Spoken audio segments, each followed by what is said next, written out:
Well, we're now joined by John Weeks, former Canadian ambassador to the World Trade Organization, also former chief negotiator for NAFTA and its side agreements. Mr. Weeks, nice to see you.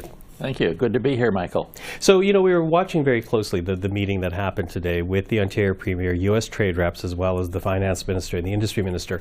And, that meeting seemed to only really happen because Doug Ford slapped on this 25% surcharge on electricity to the United States.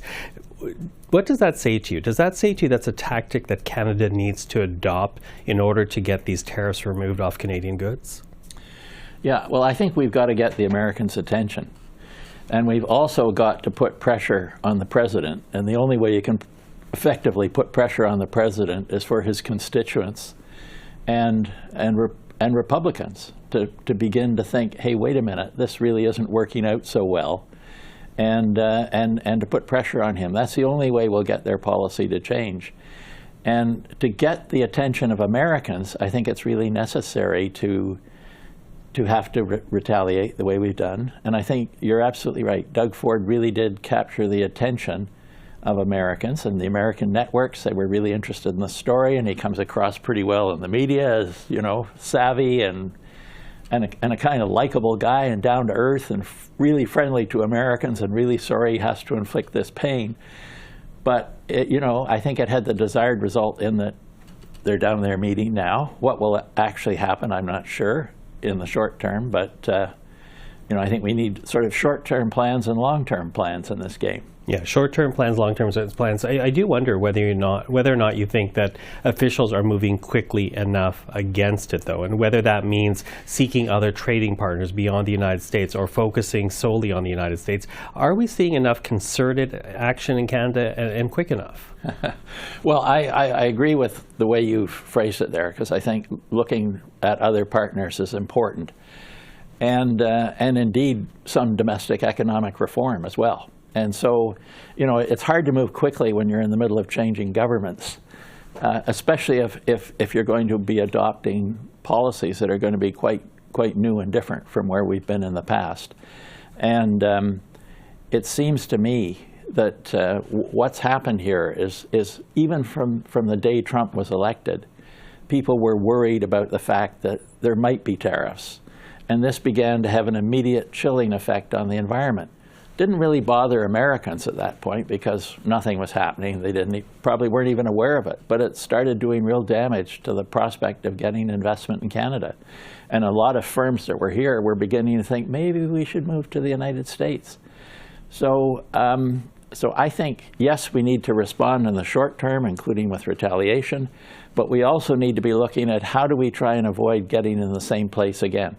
Because, okay, maybe Trump's a one-off phenomenon, but this has happened twice now in the last decade. And Joe Biden's trade policy wasn't exactly Canada-friendly either. It was better than the one we're facing now. So I think we've got to look at, there's been a lot of talk about removing provincial barriers to trade. I think that's a really good idea. I think we need to be taking other steps to make Canada a more attractive partner to other countries. Like, for instance, figuring out how we might actually be able to sell them natural gas or liquid natural gas, oil, minerals. We're sitting in this country on a natural resource storehouse, including in agriculture.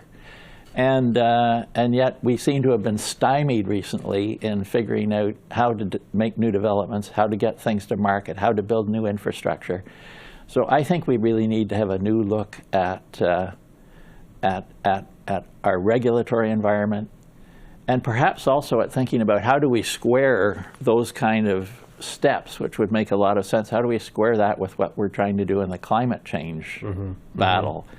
And but when you look at, just take Europe, where clearly they're undergoing major rethinking of their own policies, which actually may make quite a good opportunity for us to finally make some headway in diversifying, whereas usually it's just been talk. This time there's real reason on both sides of the Atlantic why it would be in our strategic interest. And to that, this trade war that the United States has launched against Canada, it yesterday launched it globally, including Europe, and Europe has brought about their own counter tariffs. But, you mentioned the Europe as a potential partner here, but we already have trade agreements with European countries. We also have trade agreements with Asian countries, and yet still the vast majority of our trade goes to the United States. What needs to happen on the Asia file, on the Europe file, to really diversify the Canadian economy so we're not always so reliant on the U.S.? Well, I think the kind of shocks we're going through right now on both sides of the Atlantic may help.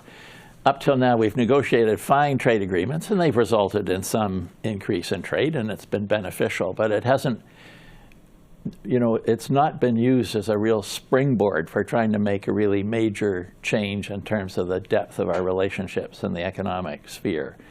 And I think now that we have an opportunity to change that, and it's really by, as I was saying a few minutes ago, making Canada more trade ready for dealing with these partners.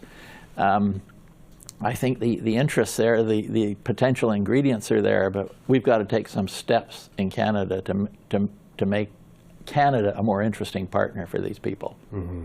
In the meantime, while Canada engages in negotiations with the United States and talks with the United States, we also know that Canada is going to go to the WTO, as well as using the dispute settling mechanism under CUSMA to complain about the United States, to point out what they're doing with tariffs is illegal. But I wonder if that is at all worthwhile, because we have right now an American president who is not concerned with the rules, not concerned with free trade. So is it still worthwhile to go to those bodies to complain, or just accept the fact that CUSMA, at least for now, is essentially dead? Well, I think it's, I've called for this publicly in an article I wrote, and some of my friends said exactly what you just said. Well, why did you suggest this? It's crazy. It won't lead to anything.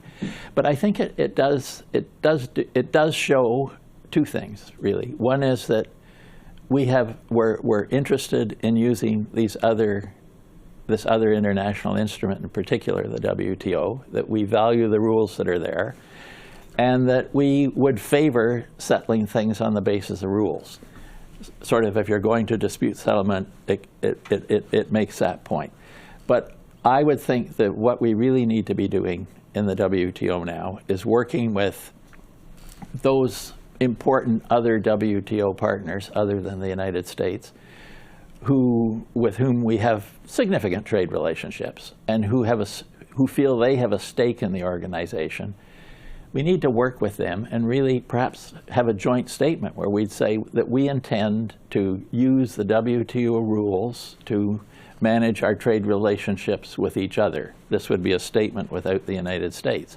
And secondly, that we are going to be exploring ways of improving WTO disciplines among ourselves, maybe not with all the WTO partners. This, by the way, is something the U.S. has been calling for years, and American business is particularly interested in.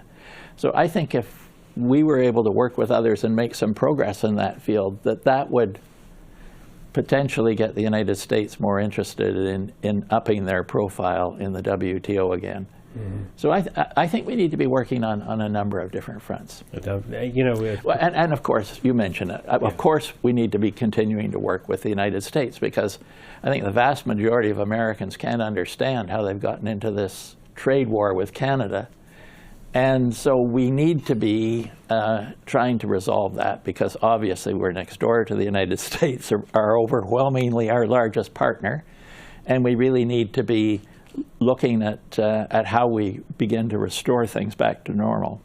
Yeah, it's interesting you say that, because I'm quickly running time, but I do want to ask you, how do you view the United States right now? I think there was, even just a few months ago, people would have said our greatest trading partner, our closest ally. Do those identities, the descriptions, apply anymore? Well, it's a very good question. I mean, we thought we were going to have stable access to the United States market forever. I mean, since the Second World War, even though we didn't have free trade, it was stable and predictable and on the basis of rules. And that seems to have gone out the window now. And I don't think we're ever going to completely recover from that shock, nor will the investment climate in Canada. So I think while we should be working towards trying to put our relations with the Americans on a better footing, we also need to be taking these other steps we've been talking about to to chart a course that doesn't rely so heavily on our relationship with the United States. John Weeks, appreciate the insight. Thank you for that. Michael.